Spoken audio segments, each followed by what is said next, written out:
어디서 감히 근본도 없는 게 내 아들을 넘봐? 당장 내 집에서 나가.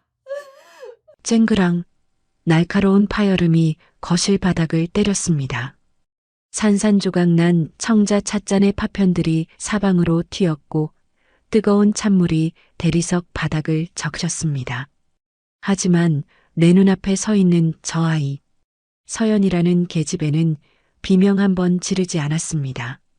그저 파랗게 질린 얼굴로 입술을 꽉 깨물고 바들바들 떨고 있을 뿐이었죠. 그 꼴을 보니 더더욱 화가 치밀어 올랐습니다. 감히 내 앞에서, 천하의 최명희 앞에서 저렇게 꼿꼿하게 버티고 서 있다니요. 나는 속으로 맹세했습니다. 무슨 수를 써서라도 저 거머리 같은 것을 떼어내겠다고요. 이바구 시작 전에 구독과 좋아요 부탁드리며 끝까지 함께 해주세요. 어머니, 제발요. 서연 씨, 놀랐잖아. 내 아들 민준이가 기겁을 하며 그 아이 앞을 가로막았습니다. 내 배 아파 낳은 내 새끼가 어미가 던진 찻잔 파편보다 저 근본 없는 계집애의 발목이 다칠까봐 안절부절 못하는 꼴이라니. 억장이 무너진다는 말이 바로 이런 것인가 봅니다. 30년을 금지옥엽 키웠습니다. 남편이 일찍 세상을 뜨고 이 험한 기업 사냥터에서 여자라는 이유로 무시당하지 않으려 도끼를 품고 살았습니다. 오로지 민준이 저 아이 하나를 번듯하게 키워내려고 대한민국 굴지의 그룹 후계자로 만들기 위해 내가 쏟아부은 세월이 얼마인데, 고작 데려온다는 여자가 부모도 모르는 고아원 출신이라니요. 민준이, 너 지금 제정신이니? 내가 널 어떻게 키웠는데 겨우 저런 걸 집구석에 들여? 내 목소리가 부들부들 떨렸습니다. 격식과 체면을 목숨보다 중요하게 여기는 내가 집안 고용인들이 다 보는 앞에서 고함을 치고 있었습니다. 민준이가 내 눈을 똑바로 쳐다보며 말하더군요. 어머니, 저 이 사람 사랑합니다. 배경이 뭐가 중요합니까? 사람 됨됨이를 봐주세요. 서연 씨, 누구보다 성실하고 착한 사람입니다. 사랑? 착해? 나는 코웃음을 쳤습니다. 사랑? 그게 밥 먹여주냐? 그게 우리 그룹 주가를 방어해줘? 그리고 착해? 가난한 것들은 원래 살아남기 위해 착한 척 연기를 하는 법이다. 뱃속에 능구렁이가 10마리는 들어앉아 있을 게 뻔한데 내 눈에만 그게 안 보인단 말이냐? 내 독설에 그 아이 서연이 고개를 푹 숙였습니다. 그러고는 기어 들어가는 목소리로 입을 떼더군요. 회장님, 부족한 거 압니다. 하지만 저 민준 씨 정말 많이 아끼고 사랑합니다. 허락해 주신다면 정말 잘하겠습니다. 누가 내 회장님이야? 그리고 잘해? 내가 뭘 잘해? 고아로 자라서 배운 거라곤 눈칫밥 먹는 것밖에 없을 텐데 우리 집안 법도를 내가 감당이나 할 수 있을 것 같아? 나는 탁자 위에 놓인 서류 봉투를 집어 던졌습니다. 민준 몰래 뒷조사를 시킨 서류들이었습니다. 보육원 출신에 고등학교 졸업하고 바로 공장 취직. 그러다 야간 대학 겨우 나와서 지금은 계약직? 가진 재산이라곤 쥐뿔도 없고 빚만 있더구나. 이런 내가 내 아들을 사랑한다고? 웃기지 마라. 넌 내 아들이 아니라 내 아들이 가진 배경, 돈, 그게 탐나서 접근한 꽃뱀일 뿐이야. 종이들이 허공에 흩날려 그 아이의 얼굴을 스치고 바닥으로 떨어졌습니다. 서연의 눈시울이 붉어지는 게 보였습니다.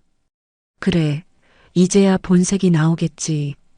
울고불고 매달리거나 아니면 도끼를 품고 대들거나. 하지만 내 예상은 빗나갔습니다. 서연은 바닥에 흩어진 서류들을 묵묵히 줍기 시작했습니다. 떨리는 손으로 종이 한 장 한 장을 모아 가지런히 정리하더군요. 그리고는 다시 내 앞에 공손히 내려놓으며 말했습니다. 제 출신이 부끄러운 적은 있어도 제가 살아온 삶이 부끄러운 적은 없습니다. 회장님 말씀처럼 가진 건 없지만 민준 씨를 이용하려는 마음은 추호도 없습니다. 저 당돌한 눈빛. 마치 20년 전 내가 이 그룹을 지키기 위해 이사들 앞에서 도끼를 품고 쏘아보던 그 눈빛과 어딘가 닮아 있어서 더 소름이 끼쳤습니다. 인정할 수 없었습니다. 저건 연기입니다. 아주 고단수의 연기라고 나는 확신했습니다. 나가. 나는 차갑게 명령했습니다. 다신 내 눈앞에 띄지 마라. 그리고 민준이 너 이 시간 이후로 이 아이 다시 만났다간 그땐 호적에서 파버릴 줄 알아라. 내 유산, 경영권, 국물도 없을 줄 알아. 초강수였습니다. 민준이가 아무리 사랑에 미쳤어도 평생을 누려온 부와 명예를 포기할 리 없다고 믿었으니까요. 그런데 민준이가 서연의 손을 덥석 잡더군요. 가요, 서연 씨. 그리고는 나를 돌아보지도 않고 그 아이를 이끌고 현관을 향해 성큼성큼 걸어갔습니다. 강민준, 너 지금 나가면 끝이야. 다시는 이 문턱 못 밟을 줄 알아. 내 고함이 등 뒤에서 터졌지만 아들은 멈추지 않았습니다. 쾅 하고 육중한 현관문이 닫히는 소리가 내 심장을 내리치는 것 같았습니다. 나는 소파에 힘없이 주저앉았습니다. 다리가 후들거리고 숨이 가빠왔습니다. 비서실장이 황급히 달려와 청심환을 내밀었지만 손으로 쳐내버렸습니다. 분노가 머리끝까지 차올라 시야가 하얗게 번질 지경이었습니다. 감히 나를 버리고 나가? 고작 저런 계집애 때문에? 배신감에 치가 떨렸습니다. 남편도 없이 홀로 키운 아들입니다. 내 모든 것이나 다름없는 아들이 출신도 모르는 여자에게 홀려 어미를 버렸다는 사실을 견딜 수가 없었습니다. 이대로 두면 정말로 아들을 뺏기게 생겼습니다. 절대 안 됩니다. 내 눈에 흙이 들어가기 전에는 절대 그 꼴 못 봅니다. 밤이 깊도록 나는 잠들지 못하고 넓은 거실을 서성였습니다. 민준이 놈은 전화 한 통이 없습니다. 괘씸한 놈. 하지만 더 괘씸한 건 그 여우 같은 계집애였습니다. 도대체 무슨 수작을 부렸길래 내 아들이 저렇게 정신을 못 차리는 걸까요? 그 아이의 눈빛이 자꾸만 떠올랐습니다. 제 삶이 부끄러운 적은 없습니다. 뻔뻔하기 짝이 없는 그 말. 가난한 주제에 자존심을 세워 나는 서재로 들어가 비서가 가져온 서연의 뒷조사 자료를 다시 펼쳤습니다. 이서연, 희망 보육원 입소, 특이사항 없음, 주변 평판 성실하고 예의 바름, 종이 쪼가리에 적힌 글자들 따위는 믿을 수 없습니다. 사람은 겉만 봐선 모르는 법이니까요. 특히 돈 냄새를 맡고 달려드는 것들은 겉모습을 얼마나 그럴싸하게 포장하는지 내가 누구보다 잘 압니다. 분명히 뭔가 있어. 내 아들 앞이라서, 내 앞이라서 천사처럼 굴었을 뿐이야. 본색을 드러내게 해야 합니다. 민준이가 없는 곳에서, 아무도 보는 눈이 없는 곳에서 그 아이가 어떻게 행동하는지 봐야겠습니다. 가면을 쓰고 있다면 그 가면을 갈갈이 찢어서 민준이 눈앞에 들이밀어줘야 정신을 차릴 것입니다. 그런데 어떻게 사람을 붙여서 미행을 시킬까요? 아니, 그것만으로는 부족합니다.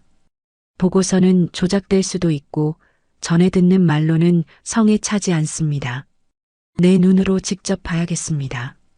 저 아이의 밑바닥을, 가장 추악하고 이기적인 본성을 내 눈으로 확인해야만 직성이 풀릴 것 같았습니다.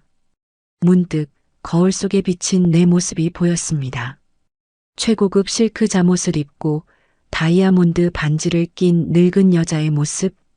이 모습으로는 저 아이의 진짜 얼굴을 볼 수 없습니다.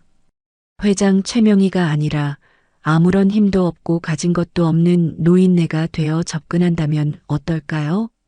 아무리 착한 척하는 사람이라도 짓밟아도 될 만큼 약한 사람 앞에서는 본성을 드러내기 마련입니다.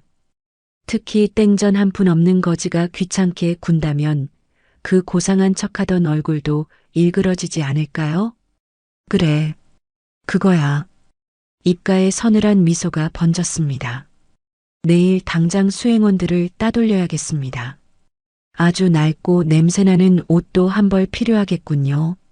아, 그리고 눈도 안 보이는 척을 해야겠습니다.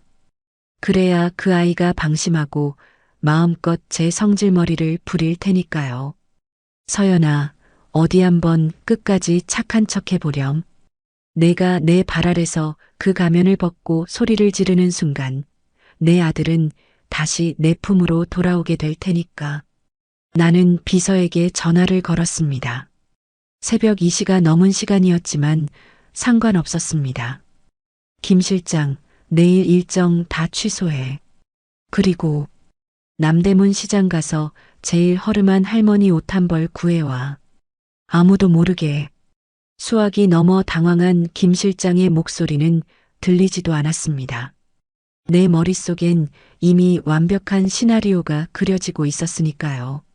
내 인생 가장 파격적이고 위험한 연극의 막이 이제 막 오르려 하고 있었습니다. 날이 밝아오는 줄도 모르고 뜬 눈으로 밤을 지새웠습니다. 창밖의 어둠이 옅은 남색으로 물들 때쯤 서재 문을 두드리는 소리가 들렸습니다. 들어온 것은 20년 넘게 내 그림자처럼 붙어 다닌 김 실장이었습니다. 그의 얼굴은 어젯밤 사이 10년은 늙어버린 듯 헬쑥했고 손에 들린 검은 비닐봉지는 마치 독약이라도 든 것처럼 위태로워 보였습니다. 회장님, 정말 이걸로 하시려는 겁니까? 다시 한번 생각해 주십시오. 김 실장의 목소리에는 단순한 걱정을 넘어선 애원이 담겨 있었습니다. 그룹의 중대사를 논의할 때도 내 앞에서는 흔들림 없던 그가 사적인 일에 이토록 간절한 모습을 보이는 것은 처음이었습니다. 하지만 나는 대답 대신 턱짓으로 봉지를 가리켰습니다. 그가 망설이며 봉지를 열자 서재 안을 가득 채운 최고급 서적의 묵은 종이 향과 은은한 난초 향을 비웃기라도 하듯 시큼하고 퀴퀴한 냄새가 독처럼 퍼져나갔습니다. 어디서 구했는지 색이 바래고 군데군데 실밥이 터져 너덜거리는 몸빼 바지와 누런 때가 겹겹이 쌓인 스웨터. 그것은 옷이 아니라 한 사람의 실패한 인생을 끌어모아 만든 넝마 조각 같았습니다. 평생 최고급 실크와 캐시미어만 스쳤던 내 손끝이 그 거친 질감에 닿는 순간 소름이 오소소 돋았습니다. 마치 벌레가 기어가는 듯한 혐오감이 온몸을 훑고 지나갔죠. 순간 모든 것을 집어 던지고 싶은 충동이 일었습니다. 내가 누구인데? 대한민국에서 최명이라는 이름 석자가 가진 무게가 얼마인데? 내가 왜 이런 굴욕적인 연극까지 해야 하는가? 하지만 그 망설임은 아들의 텅 빈 방 그리고 어미를 돌아보지도 않고 문을 닫아버리던 그 싸늘한 뒷모습을 떠올리는 순간 분노라는 이름의 불길에 타서 제가 되어버렸습니다. 김 실장, 자네는 모를 거야. 내 평생을 바쳐 쌓아 올린 이 성이 무너지게 생겼는데 이깟 체면이 대수겠나? 금이야 오기야 키운 아들이 여우 같은 계집애한테 홀려서 어미를 등졌는데 내가 못할 짓이 뭐가 있겠어. 이게 내 아들을 지키기 위한 유일한 방법이야. 내 목소리는 얼음장처럼 차가웠습니다. 김 실장은 더 이상 아무 말도 하지 못하고 고개를 떨궜습니다. 나는 옷을 테이블 위에 펼쳐놓고 함께 가져온 낡은 털모자와 때 묻은 목도리까지 꼼꼼히 확인했습니다. 심지어 분장을 위한 검은 숯가루와 손톱 밑에 끼워 넣을 검붉은 흙까지. 김 실장은 정말 내 지시를 토씨 하나 틀리지 않고 완벽하게 수행했습니다. 그가 내 수족으로 일한 20년의 세월은 내 결심이 얼마나 확고부동한지 증명하는 시간이기도 했으니까요.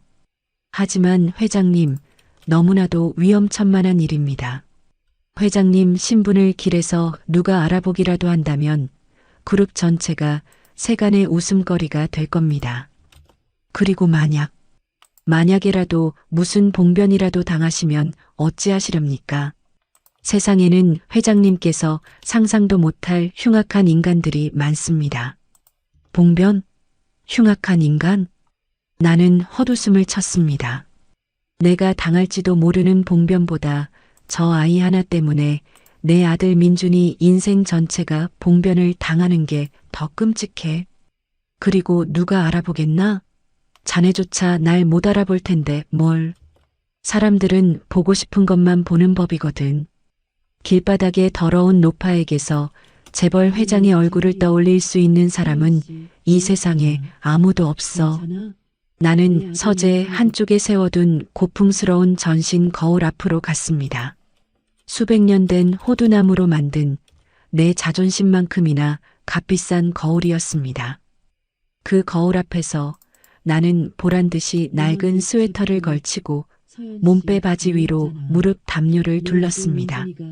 털모자를 푹 눌러 쓰자 거울 속에는 내가 평생 경멸하고 무시했던 이름도 얼굴도 없는 남루한 늙은이 하나가 멍하니 서 있었습니다. 그 초라한 행색에 나 스스로도 헛구역질이 날 지경이었습니다. 어때? 이래도 내가 최명희 회장으로 보이나? 김 실장은 차마 대답하지 못하고 입술만 파르르 떨었습니다. 나는 만족스러운 미소를 지으며 구석에 있던 나무 지팡이를 집어들었습니다. 일부러 손때가 묻고 옹이가 박인 낡은 것을 구해오라 시킨 것이었죠. 허리가 좀 더 구부정해야겠지. 저것들은 평생 고생에 등이 굽었을 테니 목소리도 더 갈라지고 힘 빠진 소리로 내야 해. 나는 일부러 허리를 90도로 꺾고 다리를 절뚝이며 서재를 몇 바퀴 돌았습니다. 발을 내디딜 때마다 무릎에서 우두둑 소리가 나는 것 같았습니다. 입에서는 신세 한탄이 섞인 가짜 기침 소리를 뱉어냈습니다. 아이고 아이고 배고파 죽겠네. 아이고 내 팔자야. 젊은 양반. 밥 한 술만. 완벽했습니다. 이 정도면 그 이서연이라는 아이는 나를 절대 알아보지 못할 겁니다. 김 실장. 예, 회장님. 그 아이 이서연이의 출근길 동선. 매일 다니는 길 정확한 시간까지 분 단위로 다시 보고해. 내일 아침 나는 그곳에 있을 테니. 내 단호한 명령에 김 실장은 더 이상 만류는 포기한 듯 결제 서류를 받들 듯 허리를 숙였습니다. 작전 장소 주변 반경 50m 안에 우리 사람 몇 명만 풀어도 눈에 띄지 않게 내가 위험에 처했을 때만 움직이도록 해. 그전까진 절대 무슨 일이 있어도 내 연극에 끼어들어선 안 돼. 누가 내 머리채를 잡아도 뺨을 때려도 구경만 해. 알겠나? 명심하겠습니다. 모든 준비는 끝났습니다. 나는 창밖으로 완전히 밝아온 도시의 풍경을 보았습니다. 내 아들 민준이는 지금쯤 그 아이와 아침이라도 함께 먹고 있겠지요. 이 어미 속이 시커멓게 타들어가는 줄은 꿈에도 모른 채. 이서연. 내가 만든 연극 무대에 내가 직접 오르게 될 줄은 몰랐겠지. 평생을 곱게 자란 내가 길바닥 인생의 처절함을 과연 얼마나 버텨낼 수 있을까. 내일이면 모든 게 끝날 것입니다. 내가 벗어던진 위선적인 가면을 증거 삼아 내 아들을 되찾아올 것입니다. 나는 낡은 옷에서 나는 역한 냄새를 다시 한번 깊게 들이마셨습니다. 그러자 이상하게도 혼란스럽던 마음이 차분하게 가라앉았습니다. 그래, 이 냄새야말로 저 천한 것들의 진짜 냄새일 테니 이 냄새에 익숙해져야만 저것들의 본성을 꿰뚫어 볼 수 있는 것이다. 육중한 강철 대문이 닫히는 소리가 등 뒤에서 들려왔습니다. 평소라면 검은색 세단 뒷좌석 깊숙이 파묻혀 기사가 90도로 허리를 굽히며 열어주는 문을 통해 소리 없이 빠져나갔을 그곳이었습니다. 하지만 오늘 나는 내 발로 걸어서 그것도 지팡이를 짚고 절뚝이며 그 문을 나섰습니다. 문 하나를 사이에 두고 공기가 이렇게 다를 수 있다는 사실에 나는 전율했습니다. 저택 안의 공기가 은은하게 데워진 온실의 그것이라면 문 밖의 공기는 날카로운 칼날처럼 내 뺨을 후려쳤습니다. 새벽의 푸르스름한 기운이 채 가시지 않은 시간, 입김이 하얗게 피어올랐습니다. 얇은 스웨터 사이로 파고드는 한기는 단순히 춥다는 감각을 넘어 내 늙은 뼈마디 사이사이를 비집고 들어오는 고통이었습니다.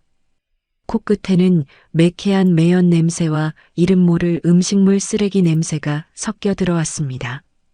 이것이 바로 내가 그토록 경멸하고 외면해왔던 바닥의 냄새였습니다. 회장님, 지금이라도 늦지 않았습니다. 제발 차에 타십시오.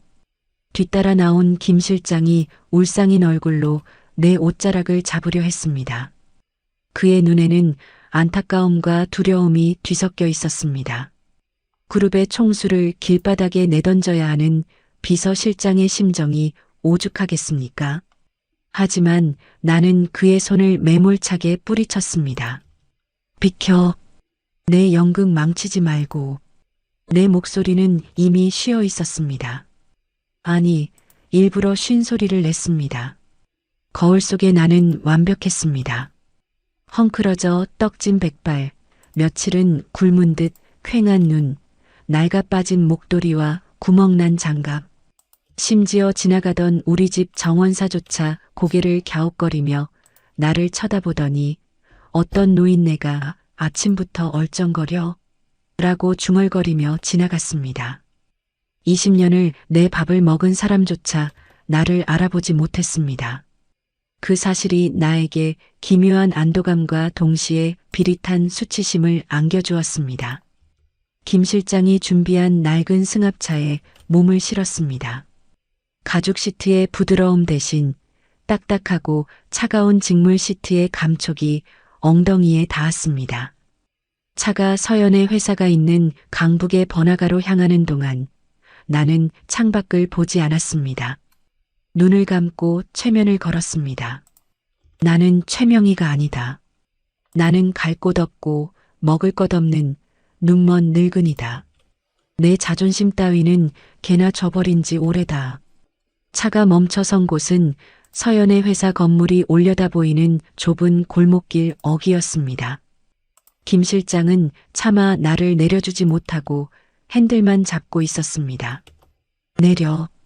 내 짧은 명령에 쫓겨나듯 차 문이 열렸습니다. 차가 골목을 빠져나가 시야에서 사라지자 나는 정말로 이 거대한 도시의 정글 속에 홀로 버려진 초식동물이 된 기분이었습니다. 덩그러니 손에 들린 낡은 나무 지팡이 하나만이 내 유일한 무기이자 방패였습니다. 나는 건물 벽에 기대어 자리를 잡고 주저앉았습니다. 털썩? 엉덩이가 바닥에 닿는 순간 차가운 시멘트 바닥의 냉기가 얇은 몸빼 바지를 뚫고 송곳처럼 찔러왔습니다. 평생 최고급 수입 가구와 온수 매트 위에서만 지내온 내 몸이 비명을 질러대는 것 같았습니다. 10분도 채 지나지 않아 허리가 끊어질 듯 아파왔고 무릎 관절 마디마디가 시려왔습니다. 이런 데서 사람이 어떻게 산단 말인가. 사람들이 하나둘 지나가기 시작했습니다. 출근하는 직장인들, 등교하는 학생들. 그들의 시선은 나를 향하지 않았습니다. 아니, 정확히 말하면 나를 투명 인간 취급하거나 치워야 할 쓰레기 보듯 했습니다. 또각또각. 하이힐 소리가 가까워지더니 뚝 멈췄습니다. 짙은 향수 냄새가 훅 끼쳐왔습니다. 아, 뭐야. 아침부터 재수 없게. 젊은 여자가 코를 막으며 인상을 찌푸리고는 내 무릎을 살짝 피해 돌아갔습니다. 그 눈빛, 벌레를 보는 듯한 그 경멸의 눈빛, 심장이 쿵 하고 내려앉았습니다. 평소 같으면 감히 내 눈도 마주치지 못하고 고개를 숙였을 것들이 나를 이렇게 대하다니. 당장이라도 벌떡 일어나 내가 누군 줄 알아. 이 건물을 통째로 살 수도 있는 최명이야. 라고 소리치고 싶어 목구멍이 뜨거워졌습니다. 하지만 나는 입술을 꽉 깨물어 그 울분을 삼켰습니다.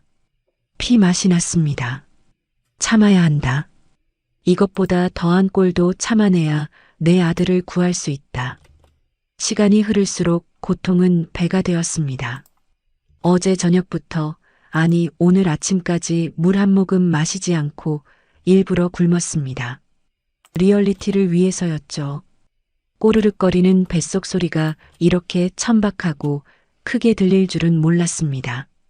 위장이 쪼그라드는 듯한 허기는 내 이성을 갉아먹기 시작했습니다. 배가 고프다는 감각이 인간을 얼마나 비참하게 만드는지 나는 70평생 처음으로 깨닫고 있었습니다. 그때였습니다. 툭 하고 무언가 내 발치에 떨어졌습니다. 땡그랑 맑은 금속성 소리를 내며 굴러온 것은 100원짜리 동전 하나였습니다. 할머니, 이거 보태서 따뜻한 우유라도 사드세요. 고개를 들어보니 교복 입은 남학생 하나가 껌을 질겅거리며 나를 내려다보고 있었습니다. 그 눈빛은 선이었을까요? 아니면 우월감이었을까요? 내 눈에는 그저 건방진 적선으로밖에 보이지 않았습니다. 내 핸드백 속에는 수표가 빳빳하게 들어차 있고 내 금고에는 억소리 나는 현금이 쌓여 있는데 고작 100원? 이따위 푼돈을 던져주고 나에게 감사를 바라는 거냐? 손이 부들부들 떨렸습니다. 저 100원짜리를 집어 녀석의 얼굴에 던져버리고 싶었습니다. 하지만 내 손은 내 의지와 다르게 움직였습니다. 앙상하게 뼈만 남은 듯 분장한 내 손이 바닥을 기어 그 동전을 쥐었습니다. 고맙소. 복 받으시게. 내 입에서 나온 목소리는 쇳소리가 섞인 영락없는 노파의 비굴한 목소리였습니다. 완벽한 연기였습니다. 하지만 그 순간 내 가슴 한구석이 쩍하고 갈라지는 것 같았습니다. 비참함. 네, 그것은 비참함이었습니다. 이렇게 바닥에 엎드리고 있으니 세상이 참으로 거대하고 무섭게 보이더군요. 문득 서연이라는 그 아이 생각이 났습니다. 그 아이도 평생을 이런 시선 속에서 살아왔을까? 100원짜리 동전 하나에 고개를 숙이고 사람들의 멸시 어린 시선을 견디며 살아왔을까? 하지만 동정심 따위는 사치입니다. 그 아이는 이런 생활에 익숙해져서 오히려 뻔뻔하게 살아남는 법을 배웠을 겁니다. 그러니까 감히 재벌가 며느리 자리를 넘보는 것이겠지요. 민준아, 애미가 널 위해 이렇게까지 한다. 내가 이 굴욕을 알기나 하겠니? 시린 무릎을 감싸 쥐자 불현듯 30년 전의 기억이 주마등처럼 스쳐 지나갔습니다. 남편이 갑작스러운 사고로 세상을 떠나고 경영권을 노리는 하이에나 같은 이사들 사이에서 나는 홀로 남겨졌습니다. 그때 내 등에는 갓 돌진한 민준이가 엎여 있었습니다. 이사들은 여자가 무슨 경영이냐며 나를 조롱했고 은행들은 대출을 막았습니다. 그때 나는 며칠 밤을 새우며 핏발선 눈으로 그들을 찾아다녔습니다. 무릎을 꿇으라면 꿇었고 술을 따르라면 따랐습니다. 찬밥 덩어리를 물에 말아먹으며 버텼습니다. 오로지 내 새끼 민준이 하나를 번듯하게 키워내려고 대한민국에서 제일 가는 왕자로 만들어서 다시는 누구에게도 머리 숙이지 않게 하려고 그 모진 세월을 다 이겨내고 이 자리에 섰습니다. 그런데 이제 와서 근본도 모르는 여자에게 내 아들을 내 피땀으로 세운 이 왕국을 넘겨줄 수는 없습니다. 이건 내 인생에 대한 모독입니다. 내가 어떻게 지킨 아들인데 절대 안 뺏겨. 오히려 정신이 맑아졌습니다. 추위도 배고픔도 수치심도 더 이상 고통이 아니었습니다. 이것은 내 아들을 지키기 위한 전쟁을 치르는 대가일 뿐입니다. 나는 다시 지팡이를 꽉 쥐었습니다. 눈빛이 형형하게 빛났습니다. 어느덧 해가 중천에 뜨고 점심시간이 다 되어가는지 거리의 소음이 커졌습니다. 빌딩 숲에서 쏟아져 나온 넥타이 부대들이 거리를 메웠습니다. 왁자지껄한 소음 속에서도 나는 오직 하나의 소리를 기다렸습니다. 김 실장이 보고한 시간 12시 10분. 그 아이가 도시락을 싸들고 근처 공원으로 향한다는 그 시간.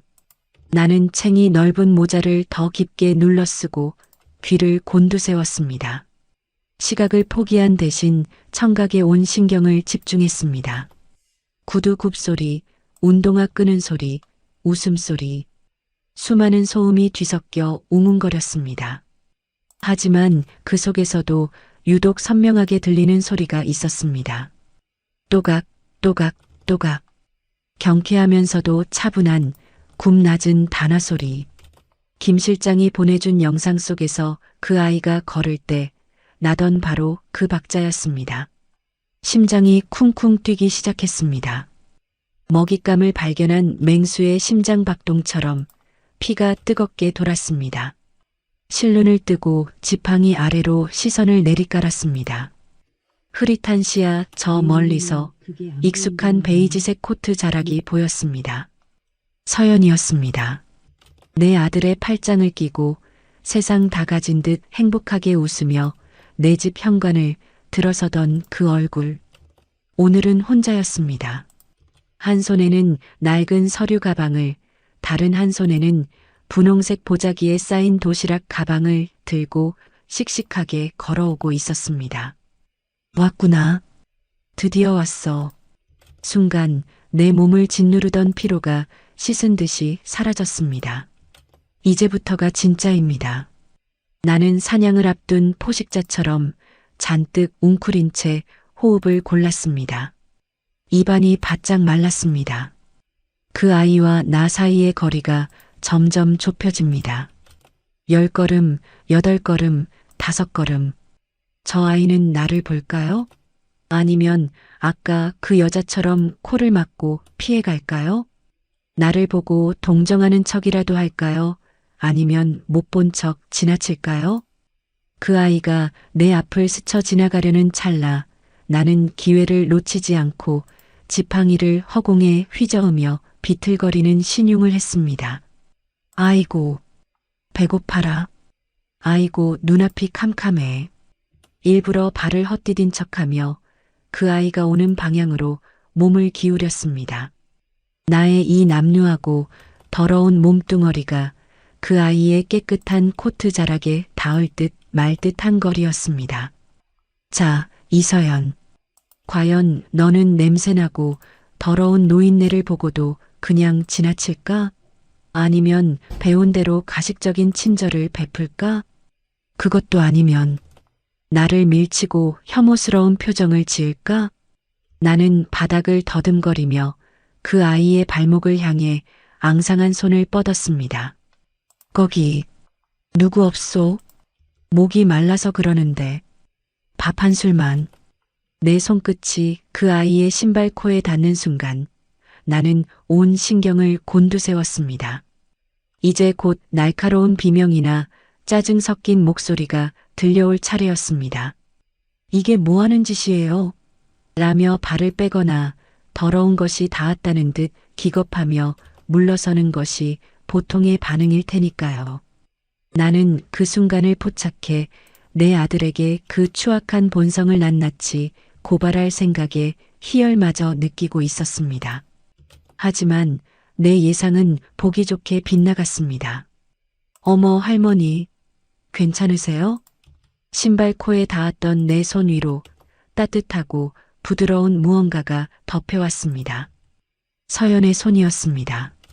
그녀는 망설임 없이 바닥에 쭈그리고 앉아 내 더러운 손을 덥석 잡았습니다. 그 손길에는 한치의 망설임도 혐오감도 없었습니다. 오히려 놀라움과 걱정이 가득 담긴 목소리가 내 귓전을 때렸습니다. 여기서 이러고 계시면 어떡해요?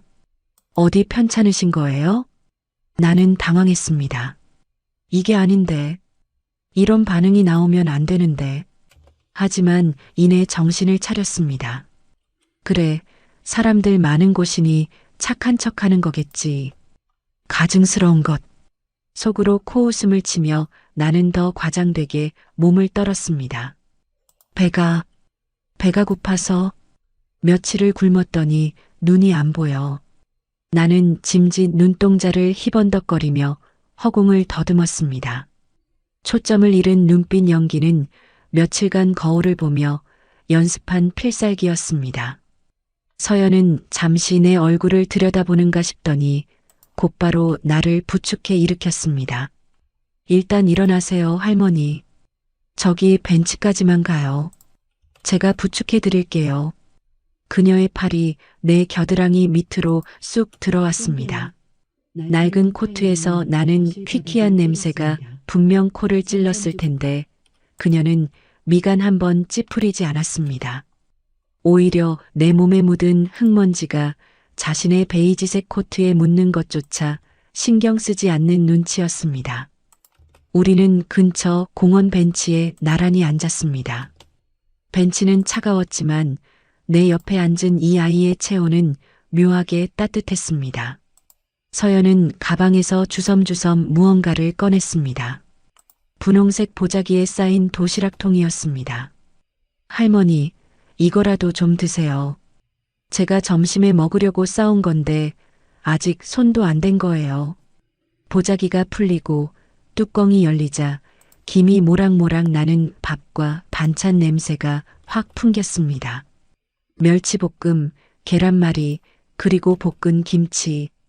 화려하진 않지만 정갈하게 담긴 집밥이었습니다. 며칠을 굶은 탓인지 아니면 그 냄새가 너무나도 익숙해서인지 나도 모르게 침이 꼴깍 넘어갔습니다. 자, 아하세요. 서연은 숟가락에 밥과 계란말이를 얹어 내 입가에 가져왔습니다. 나는 잠시 멈칫했습니다. 내가 누군가.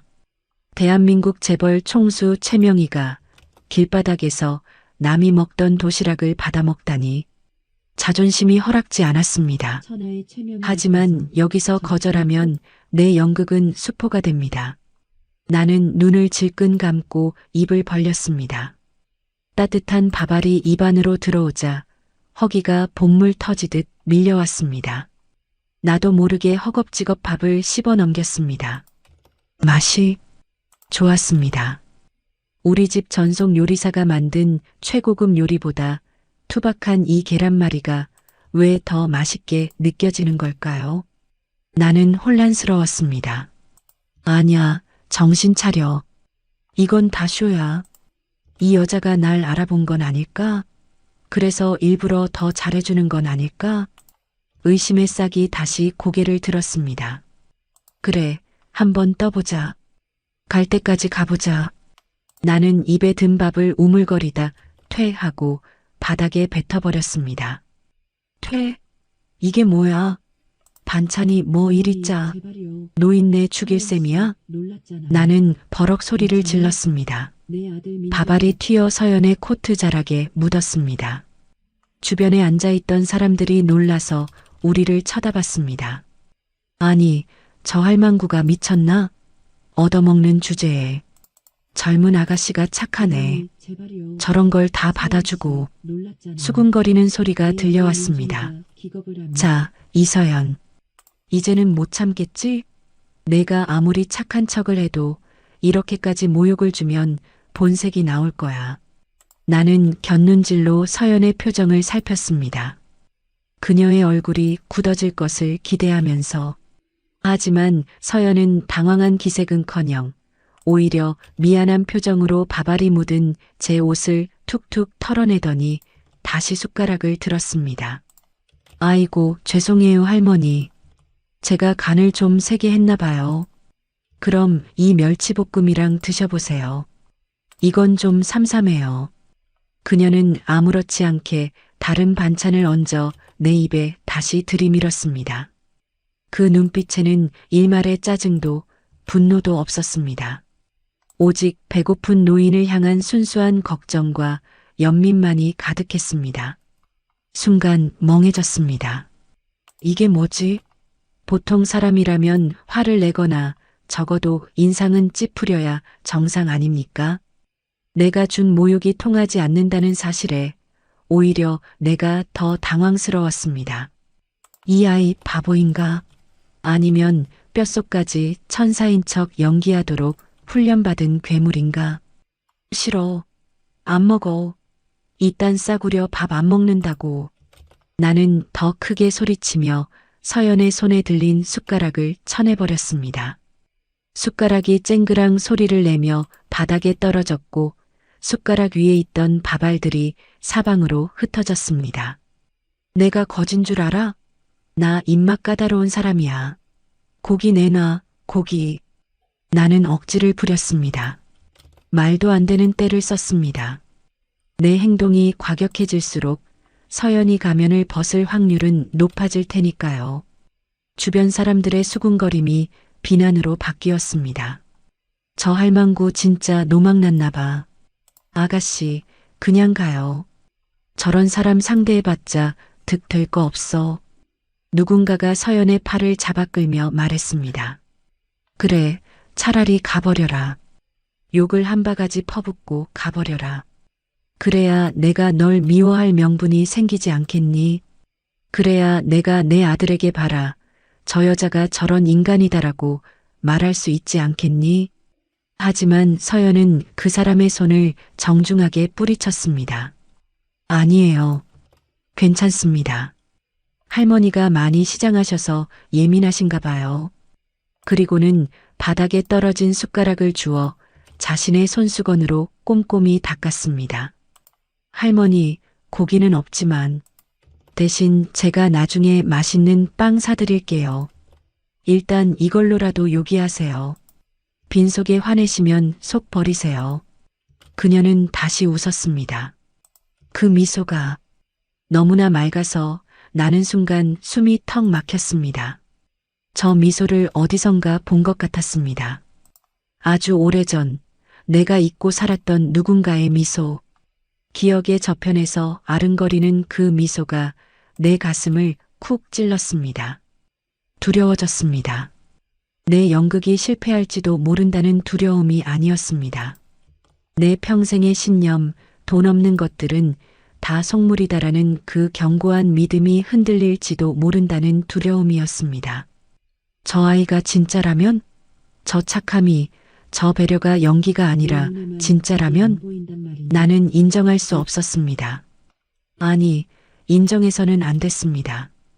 그렇다면 나는 내 아들의 진실한 사랑을 짓밟으려 한 세상에서 가장 추악한 어미가 되는 꼴이니까요.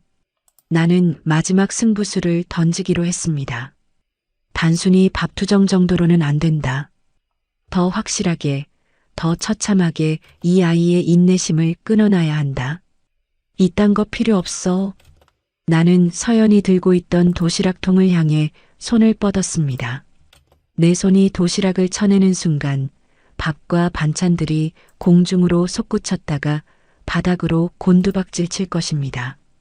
하얀 쌀밥이 흙바닥에 나뒹굴고 정성스레 만든 반찬들이 쓰레기가 되는 그 순간, 그때도 내가 웃을 수 있는지 보자. 그때도 내가 나를 할머니라고 부르며 걱정할 수 있는지 보자. 내 손끝에 도시락통에 차가운 감촉이 닿았습니다. 서연의 눈이 커졌습니다.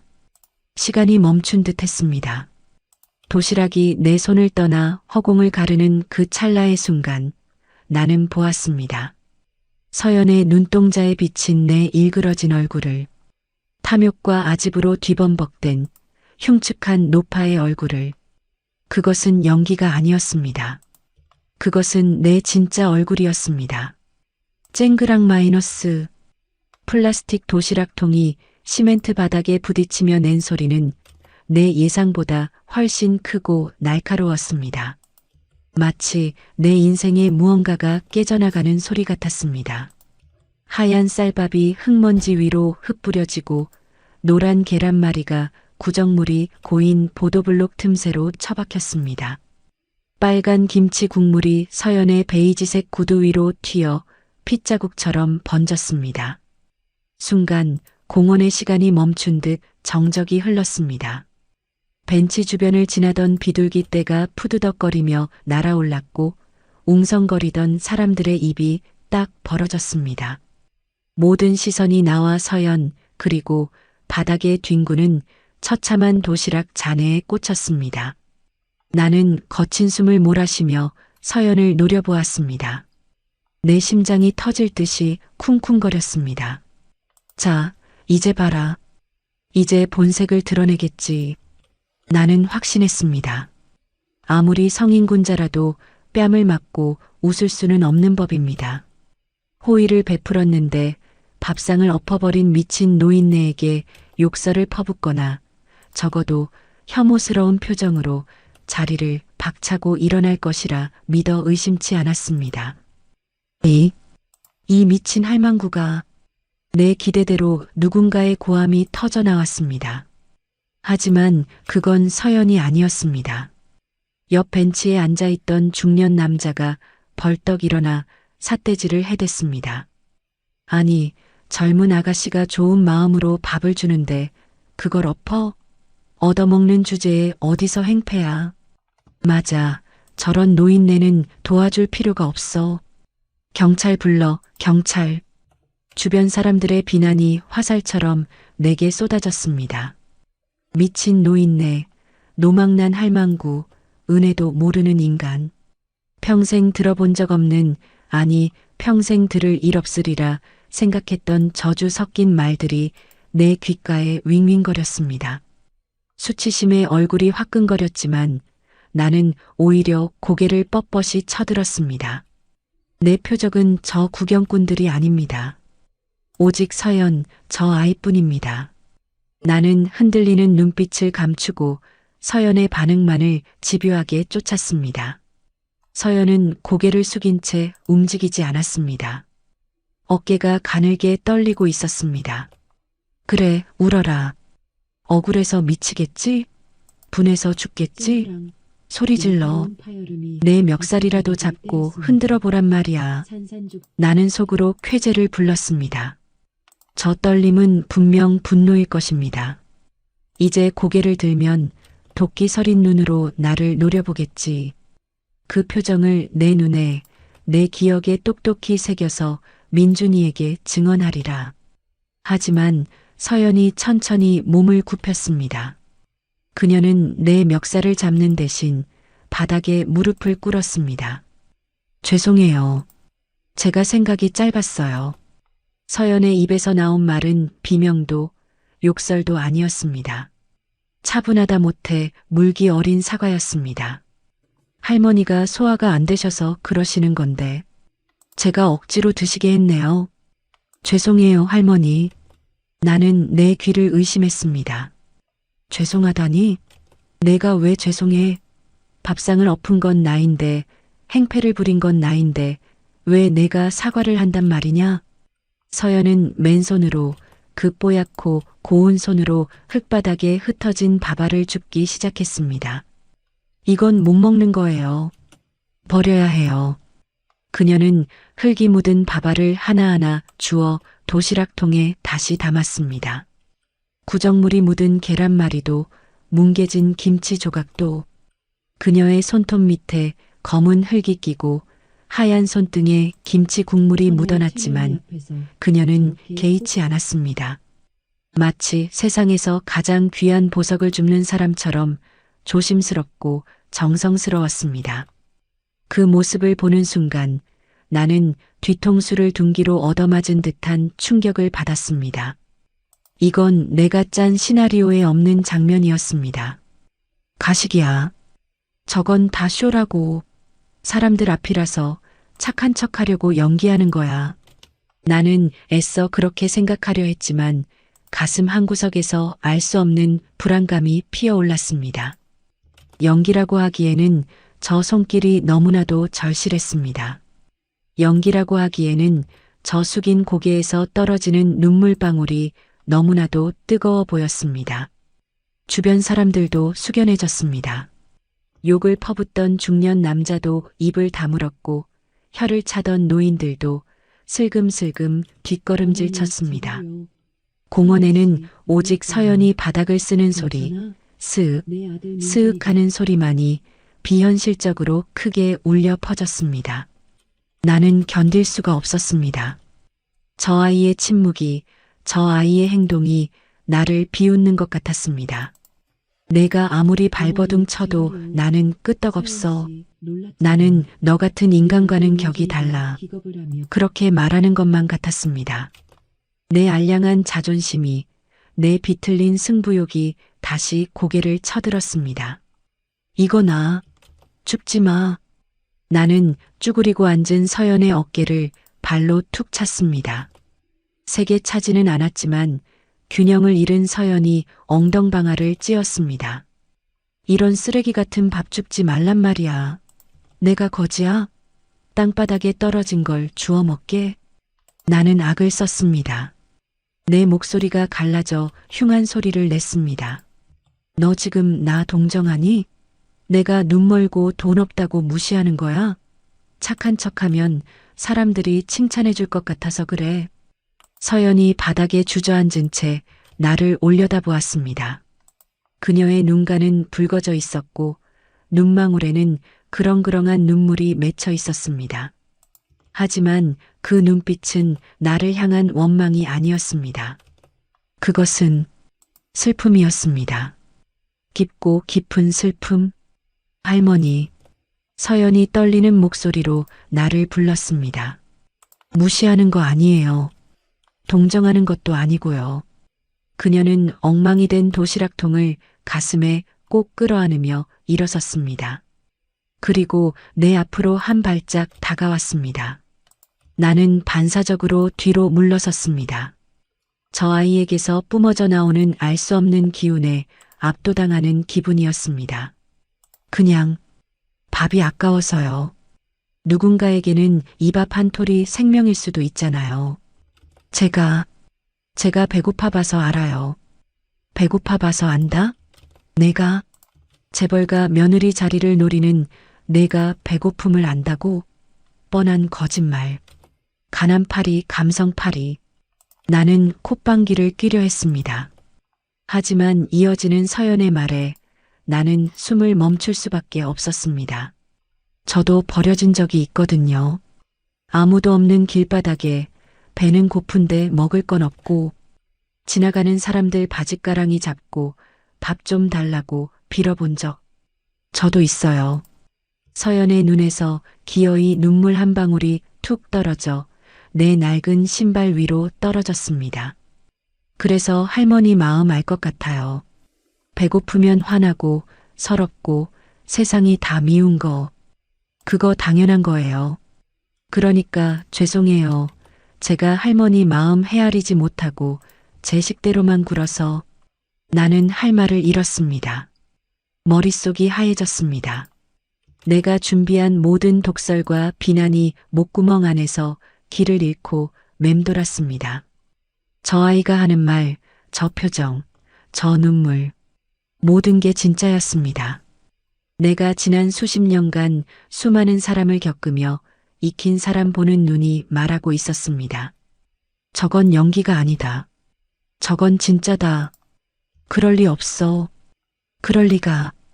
내 마음속의 벽에 금이 가기 시작했습니다. 그 틈새로 당혹감과 혼란이 밀려들어왔습니다.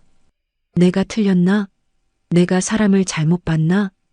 아니야, 그럴 리 없어. 나는 최명희야.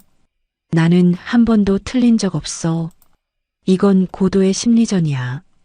저 아이는 내가 누구인지 알고 있는 게 분명해. 그렇지 않고서야 저렇게까지 할 수는 없어. 나는 마지막 남은 오기를 쥐어짰습니다. 이대로 물러설 순 없습니다. 여기서 내가 감동하거나 미안해하는 기색을 보이면 나는 지는 것입니다. 내 아들을 뺏기는 것입니다. 시끄러워. 듣기 싫어. 나는 지팡이를 허공에 휘둘렀습니다. 누구 앞에서 신세 타령이야. 재수없게 울긴 왜 울어. 당장 꺼져. 내 눈앞에서 사라지란 말이야. 나는 서연을 밀쳤습니다. 그녀는 힘없이 밀려나면서도 끝까지 내 안위를 살폈습니다. 알겠어요. 갈게요. 가는데. 할머니, 이거 받으세요. 서연은 주머니에서 꼬깃꼬깃한 지폐 몇 장을 꺼내 내 손에 쥐어주었습니다. 1,000원짜리 몇 장과 5,000원짜리 한 장. 그녀의 전 재산일지도 모를 돈이었습니다. 이걸로 따뜻한 국밥이라도 사드세요. 화내서 미안해요. 건강하세요. 그녀는 고개 숙여 인사하고는 젖은 눈을 훔치며 뒤돌아섰습니다. 멀어져가는 그녀의 등 뒤로 오후의 햇살이 비스듬히 내려앉았습니다. 그 뒷모습이 어찌나 작고 초라해 보이는지, 그러면서도 어찌나 단단해 보이는지, 내 손에 쥐어진 꼬깃한 지폐들, 땀과 흙이 묻은 그 돈에서 미지근한 온기가 느껴졌습니다. 수조 원의 자산을 움직이는 내 손이 고작 10,000원도 안 되는 돈을 쥐고 바들바들 떨고 있었습니다. 나는 그 자리에 못 박힌 듯 서서 그녀가 골목 모퉁이를 돌아 사라질 때까지 눈을 떼지 못했습니다. 분했다. 너무나 분했다. 내가 졌다. 아니, 아직 진 게 아니다. 내 마음속에서 두 개의 자아가 격렬하게 충돌하고 있었습니다. 하지만 확실한 건 하나였습니다. 오늘 나는 이서연이라는 아이의 진짜를 보았다는 것. 그리고 그 진짜 모습이 내가 상상했던 괴물과는 전혀 다른, 너무나도 아픈 모습이었다는 것. 나는 쥐고 있던 지폐를 구겨 주머니에 넣었습니다. 두고 보자. 이게 끝이 아니야. 내일 다시 확인하겠어. 내가 말한 그 과거가 진짜인지 아니면 동정표를 얻기 위한 소설인지. 하지만 내 다리는 이미 풀려버려 벤치에 힘없이 주저앉고 말았습니다. 텅 빈 공원에 내 거친 숨소리만이 맴돌았습니다. 도대체 왜 그랬을까요? 그 아이는 왜 화를 내지 않았을까요? 밤새 그 질문이 머릿속을 떠나지 않아 뜬 눈으로 밤을 지새웠습니다. 내 침실 천장에는 어제 공원에서 무릎 꿇고 밥알을 줍던 서연의 뒷모습이 끊임없이 재생되고 있었습니다. 꼬깃꼬깃한 지폐 몇 장을 내 손에 쥐어주던 그 떨리는 손길. 그건 연기라고 하기엔 너무나 투박했고 가식이라고 하기엔 너무나 뜨거웠습니다. 아니야. 속지 마. 최명희, 정신 차려. 나는 이불을 걷어차며 일어났습니다. 어제의 패배감은 하룻밤 사이 오기로 바뀌어 있었습니다. 사람이 그렇게 쉽게 변할 리 없습니다. 그 아이는 고단수의 여우입니다. 내가 노인네인 척 연기한 것처럼 그 아이도 천사인 척 연기한 게 분명합니다. 그래, 오늘은 기필코 그 가면을 벗겨내리라. 나는 다시 그 냄새나는 몸빼 바지를 꿰입었습니다. 어제보다 더 독한 마음을 품고 나는 다시 그 공원 벤치로 향했습니다. 점심시간. 약속이나 한 듯 서연은 다시 나타났습니다. 어제와 똑같은 베이지색 코트. 하지만 손에는 도시락 가방 대신 편의점 봉지가 들려 있었습니다. 빵과 우유였습니다. 어제 도시락통이 깨져서 못 사온 것일까요? 아니면 나를 주려고 사온 것일까요? 서연은 두리번거리다 벤치에 앉아 있는 나를 발견하고는 환하게 웃으며 뛰어왔습니다. 할머니, 또 오셨네요? 걱정했어요. 식사는 하셨어요? 마치 친할머니라도 만난 듯 반가워하는 그 모습에 나는 흠칫 놀랐습니다. 어제 그렇게 행패를 부렸는데 나를 보고 도망치기는커녕 반갑다니요. 이 아이는 정말 바보 천치인 걸까요?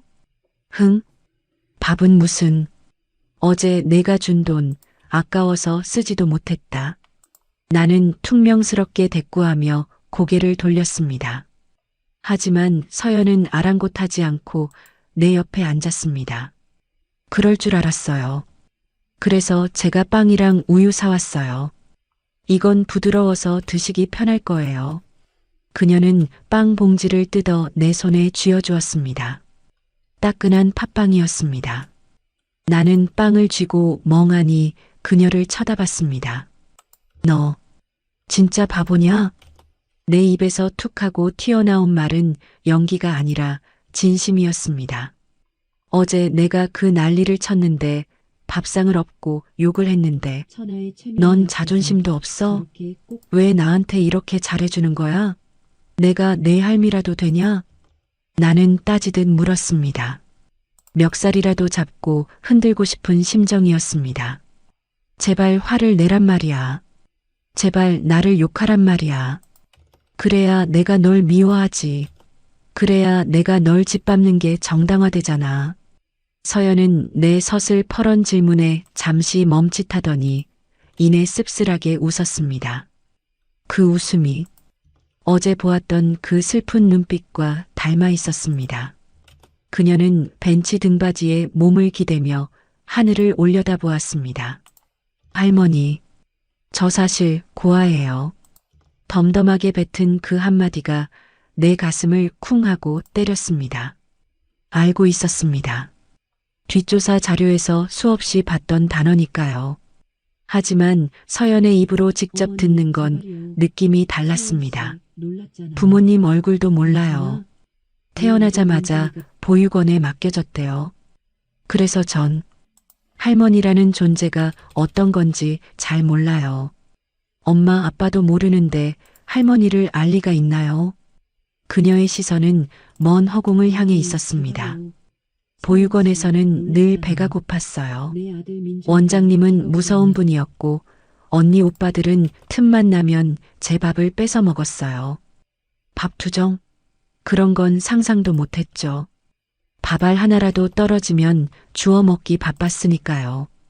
어제 그녀가 밥알을 줍던 모습이 오버랩되었습니다. 그건 가식이 아니라 몸의 밴 습관이었던 겁니다. 뼛속 깊이 새겨진 결핍의 흔적. 나는 침을 꿀꺽 삼켰습니다. 그래서 배고프다고 화내는 할머니가 밉지 않았어요. 오히려 부러웠어요. 부러워? 네. 투정 부릴 수 있다는 게 부러웠어요. 누군가 내 투정을 받아줄 사람이 있다는 거잖아요. 저는 아프다고 울면 혼나기만 했거든요. 배고프다고 떼쓰면 매만 맞았거든요. 서연의 목소리는 담담했지만 그 속에 담긴 세월의 무게가 느껴졌습니다.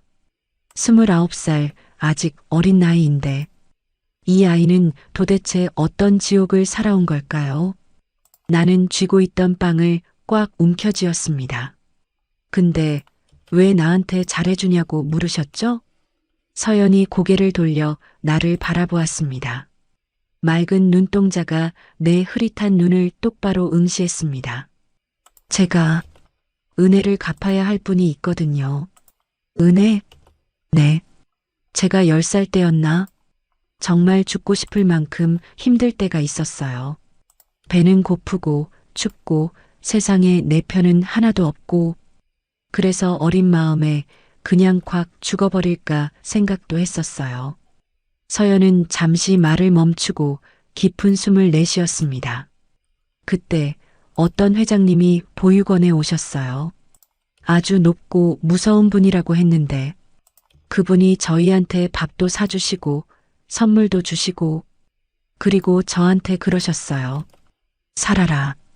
끈질기게 살아서 나중에 남 돕는 사람이 되라고요. 회장님? 나는 귀를 의심했습니다. 보육원에 온 회장님? 그분은 기억도 못하시겠지만 저는 그 한마디 덕분에 살았어요. 그분이 주고 가신 후원금 덕분에 굶지 않고 공부도 할 수 있었고요. 그래서 결심했어요. 평생 그분 은혜 갚는 셈 치고 살자고. 길에서 만나는 모든 어르신이 그분일 수도 있다. 그분의 부모님일 수도 있다 생각하고 섬기자고. 서연의 눈에 눈물이 고였습니다. 그래서 할머니한테 잘해드리는 거예요. 할머니가 좋아서가 아니라 그분한테 갚아야 할 빚을 할머니한테 대신 갚는 거예요. 그러니까 부담 갖지 마세요. 서연은 그렇게 말하며 활짝 웃었습니다. 눈물이 그렁그렁한 채로 웃는 그 얼굴이 햇살을 받아 눈부시게 빛났습니다. 나는 아무 말도 할 수 없었습니다. 심장이 멎는 것 같았습니다. 20년 전, 보육원, 회장님, 설마, 내 입술이 파르르 떨렸습니다. 너 그 회장님, 이름이 뭐냐? 나는 확인해야 했습니다. 확인하고 싶지 않았지만 확인해야만 했습니다. 제발 아니기를, 제발 다른 사람이기를 빌면서 서연은 잠시 기억을 더듬더니 또박또박 말했습니다. 최명희 회장님이요. H그룹 최명희 회장님. 서연의 입술 사이로 흘러나온 그 이름 석자가 마치 거대한 쇠몽둥이가 되어 내 뒤통수를 후려갈기는 것 같았습니다. 귓가에서 B- 하는 이명소리가 날카롭게 울려 퍼졌습니다. 시야가 하얗게 전멸하고 다리의 힘이 거짓말처럼 풀려버렸습니다. 나는 벤치에서 미끄러지듯 바닥으로 무너져 내렸습니다. 엉덩방아를 찢는 충격조차 느껴지지 않았습니다. 오직 가슴 한복판이 불에 데인 듯 뜨겁고 아팠습니다. 할머니, 왜 그러세요? 정신 차리세요. 서연이 비명을 지르며 나를 끌어안았습니다. 그녀의 따뜻한 품이 나를 감싸 안았지만 나는 그 온기가 불에 닿는 것처럼 두려웠습니다. 내가 감히 이 품에 안길 자격이 있단 말인가. 20년 전 그래요. 기억납니다. 그룹의 비자금 스캔들을 덮기 위해 홍보팀이 기획했던 사랑 나눔 행사. 나는 억지로 등 떠밀려 그 시골 보육원에 갔습니다. 흙먼지가 날리는 운동장, 콧물 흘리는 아이들, 싸구려 간식 냄새. 모든 게 역겨워서 코를 막고 싶었습니다. 회장님, 저기 제일 불쌍해 보이는 애 머리 좀 쓰다듬어 주세요. 그림이 좀 나와야죠.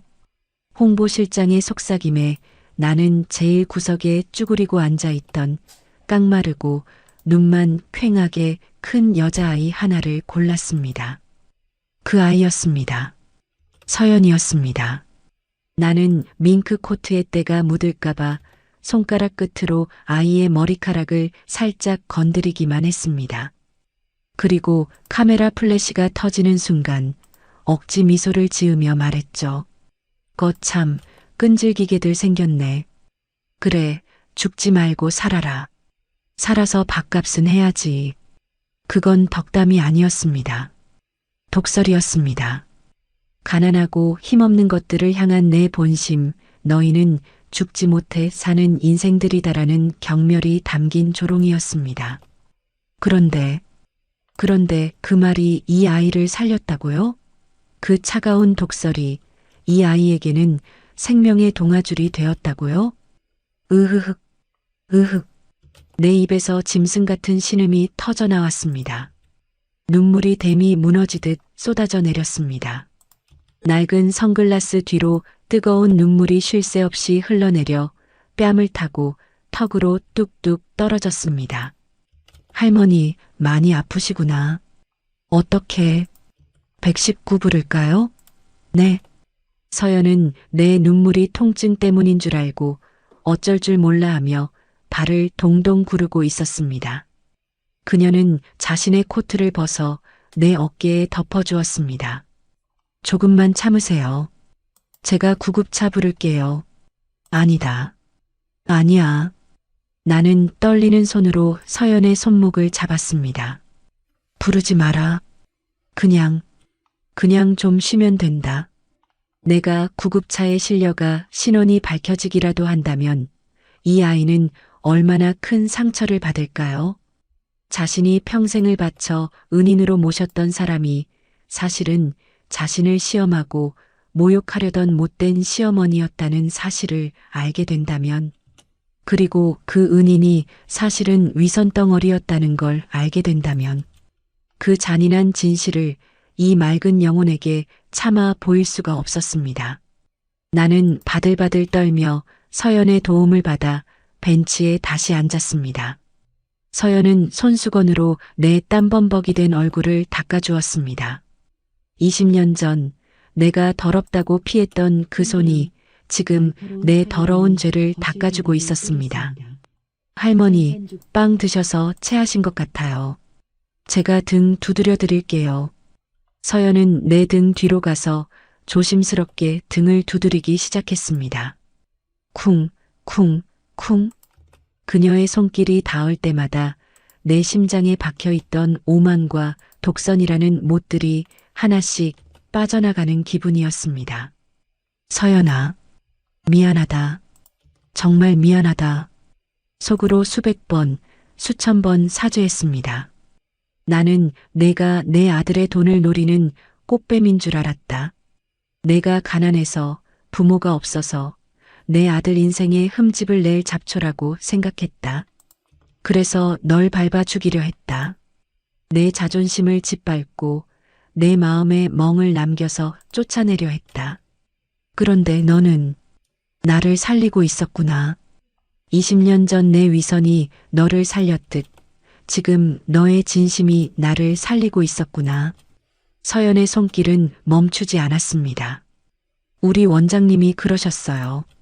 체했을 땐 손 따는 게 최고라고. 할머니, 저 바늘 있는데 손 좀 줘보실래요? 그녀는 가방에서 반창고와 바늘이 든 작은 구급 키트를 꺼냈습니다. 늘 가지고 다니는 모양이었습니다. 됐어. 무서워. 나는 어린아이처럼 칭얼거렸습니다. 사실은 무서운 게 아니었습니다. 그녀에게 피를 보이고 싶지 않아서였습니다. 내 몸속에 흐르는 피조차 너에게는 너무 더러울 것 같아서 안 아프게 할게요. 딱 한 번만요. 그래야 속이 풀려요. 서연은 단호하게 내 검지 손가락을 잡았습니다. 그리고 능숙하게 실로 손가락을 묶고 바늘로 콕 찔렀습니다. 검붉은 피 한 방울이 맺혔습니다. 보세요. 죽은 피가 나오잖아요. 이제 좀 시원해지실 거예요. 그녀는 내 손가락을 꾹꾹 눌러 피를 빼냈습니다. 죽은 피? 그래, 내 안에 고여있던 썩은 마음들이 빠져나가는 것 같았습니다. 신기하게도 가슴을 짓누르던 통증이 조금씩 가라앉기 시작했습니다. 할머니, 아까 그 최명희 회장님 이야기 더 해드릴까요? 서연이 내 손을 주무르며 물었습니다. 나는 흠칫 놀라 그녀를 쳐다봤습니다. 제가 나중에 성공해서 그분을 만나면 꼭 해드리고 싶은 말이 있거든요. 무슨 말? 감사하다고요. 회장님 덕분에 제가 이렇게 잘 컸다고. 비록 지금은 계약직 사원이지만 저 누구보다 열심히 살고 있거든요.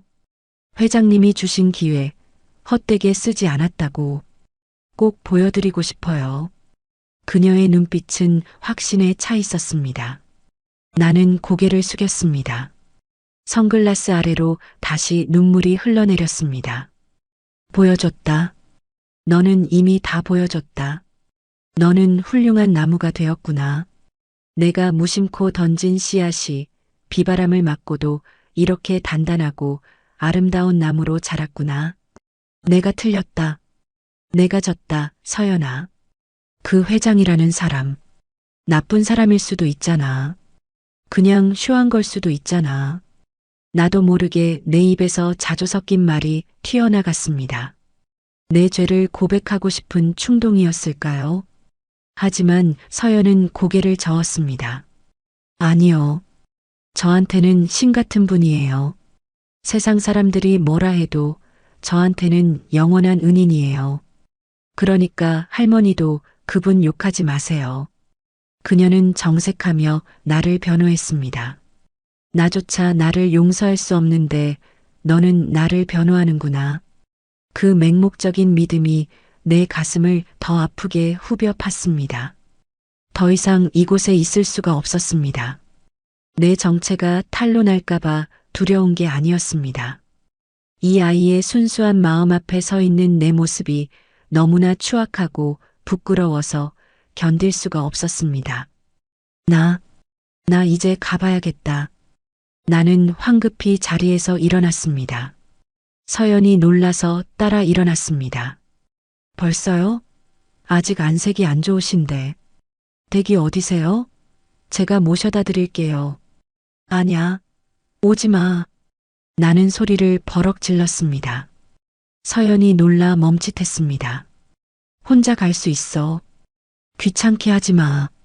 나는 도망치듯 공원 입구를 향해 걸음을 옮겼습니다. 지팡이를 짚은 손이 미친 듯이 떨렸습니다.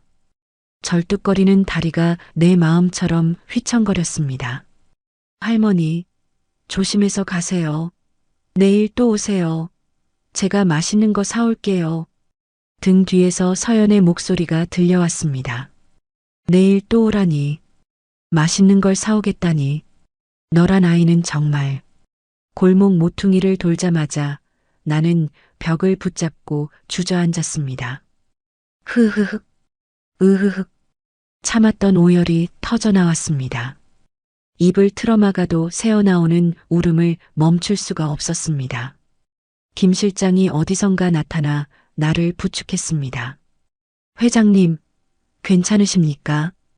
김 실장, 내가 무슨 짓을 한 거냐? 나는 김 실장의 옷자락을 붙잡고 울부짖었습니다. 그 아이는 천사야.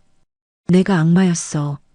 내가 내 아들 눈을 멀게 한 게 아니라 내가 눈먼 장님이었어. 김 실장은 아무 말 없이 나를 차에 태웠습니다. 차창 밖으로 서연이 아직도 내가 사라진 쪽을 바라보며 서 있는 게 보였습니다. 걱정스러운 표정으로 두 손을 모으고 기도하듯 서 있는 그 모습.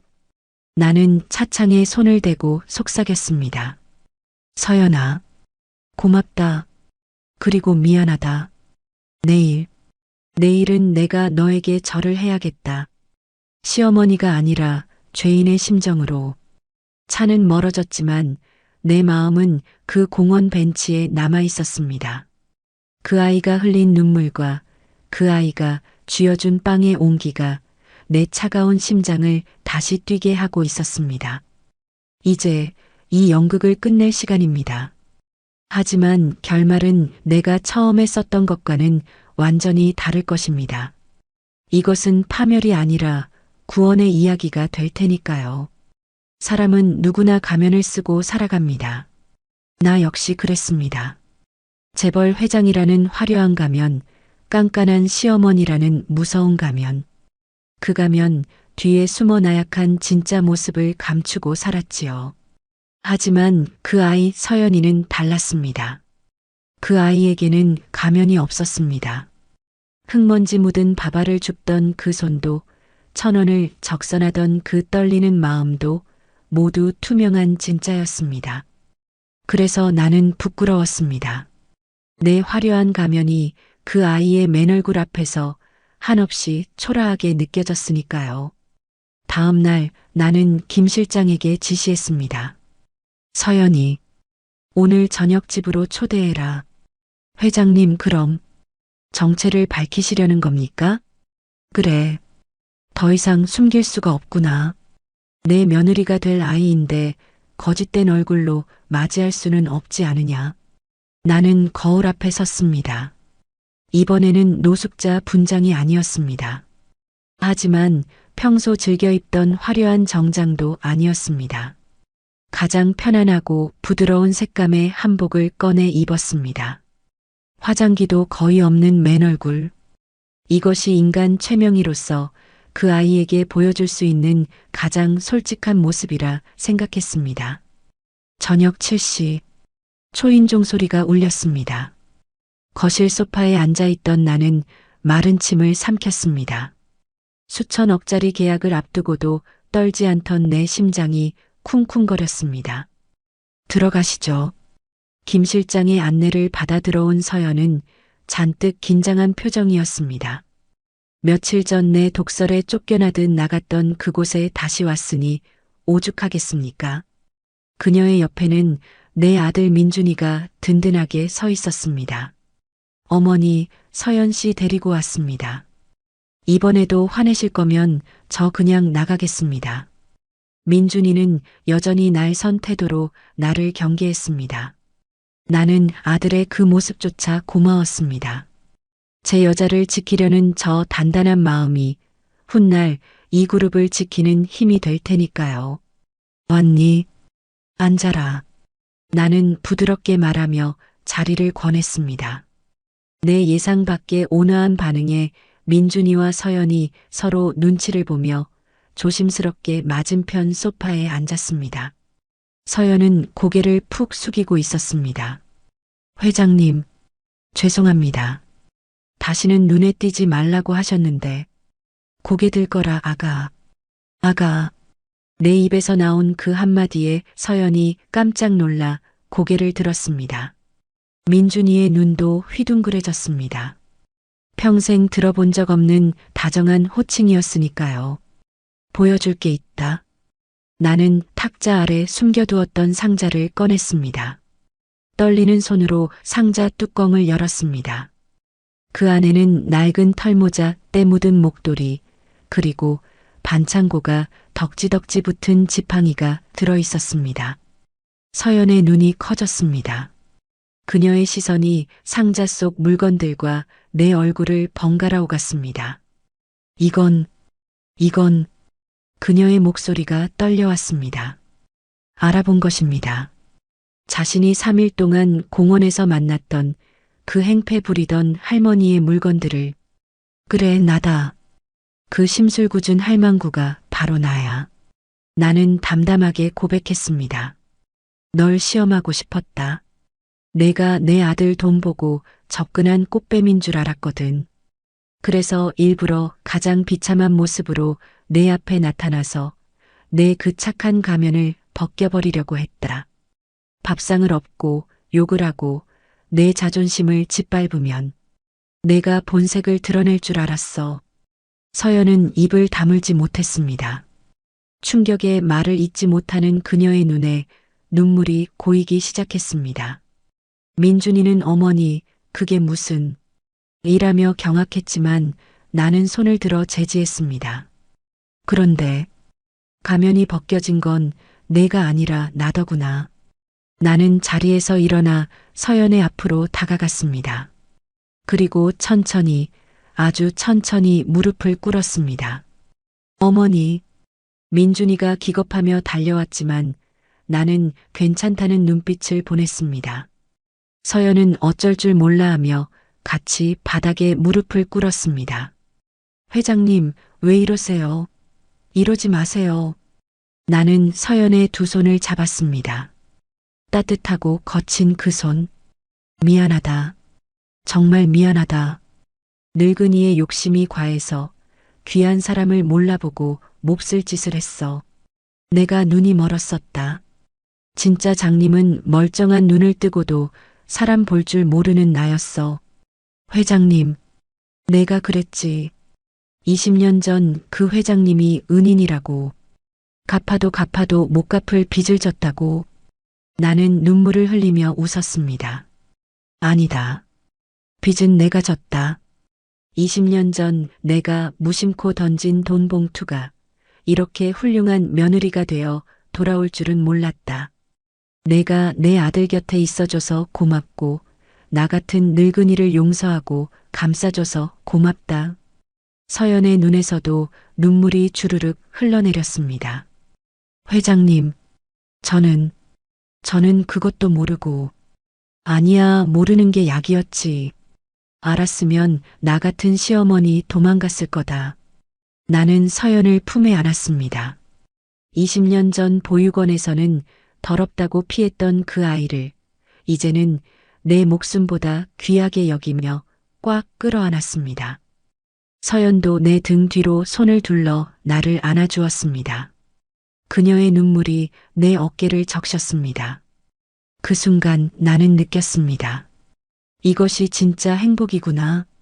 수조원의 재산이 주는 차가운 만족감이 아니라 사람의 온기가 주는 뜨거운 행복이구나.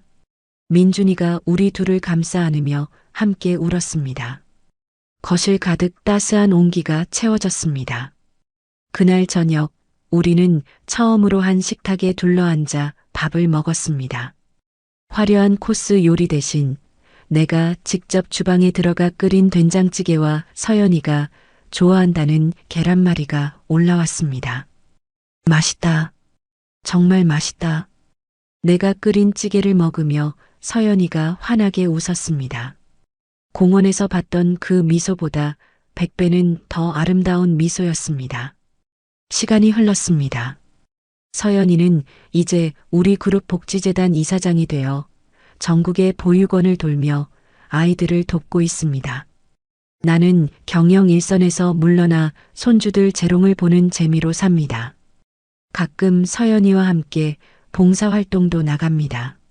물론 이제는 노숙자 분장이 아니라 할머니 봉사자 조끼를 입고 말이죠. 가끔 서연이가 짓궂게 묻습니다. 어머니, 그때 진짜 밥 엎으셨을 때 속 시원하셨어요?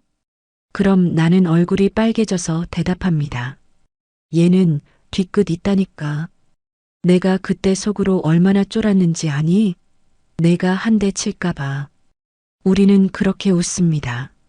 악연으로 시작될 뻔했던 우리의 인연은 이제 세상에서 가장 끈끈한 고부 관계가 되었습니다. 여러분, 사람이 뿌린 씨앗은 반드시 돌아옵니다. 그게 독초가 되어 돌아올지, 약초가 되어 돌아올지는 오직 당신의 손에 달렸습니다. 나는 20년 전 위선이라는 이름의 씨앗을 뿌렸지만 그 아이의 착한 마음이라는 토양 덕분에 사랑이라는 열매를 맺었습니다. 정말 운이 좋았지요. 하지만 모든 사람이 저처럼 운이 좋지는 않을 겁니다. 오늘 당신은 어떤 씨앗을 뿌리셨습니까? 무심코 뱉은 말 한마디, 무심코 건넨 손길 하나가 누군가의 인생을 바꾸고 돌고 돌아 결국 당신의 인생을 바꿀 수도 있다는 사실. 잊지 마세요.